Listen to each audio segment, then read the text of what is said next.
Okay.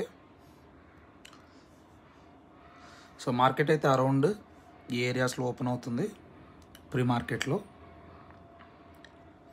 ఓకేనా, మనకు ఈ 420s దగ్గర ఒక ఇమీడియట్ సపోర్ట్ అనేది ఉంది.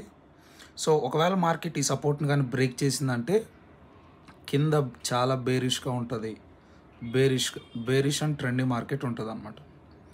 ఓకే, చూద్దాం. సో ఇక్కడ కానీ మార్కెట్లో మనకు ఈ సపోర్ట్ కానీ బ్రేక్ అవుతుంటే దాన్ని మనం పుట్ సైడ్ ట్రేడ్స్ ఇనిషియేట్ చేసుకోవచ్చు అన్నమాట. ఓకే, లేదు అంటే ఇక్కడ ఈ సపోర్ట్ దగ్గర మార్కెట్ ఆగింది అంటే ఒక గుడ్ అప్ సైడ్ మూవ్ కూడా రావడానికి ఛాన్స్ ఉందన్నమాట. So make or break even point అంటారు కదా, సో అలాంటి పాయింట్ అనమాట అది. సో అందుకని అగ్రెసివ్గా అటు ఇటు పరిగెత్తకుండా వెయిట్ చేద్దాం. సో ఈ 25 420s కానీ బ్రేక్ అవుతుంది అంటే దాన్ని మనం పుట్ సైడ్ ట్రేడ్స్ ఇనిషియేట్ చేసుకోవచ్చు. లేదు ఇక్కడ మార్కెట్ సపోర్ట్ తీసుకుంది అంటే కాల్ సైడ్ మూవ్ రావడానికి ఛాన్స్ ఉంది. Okay, so this is one put and one call side.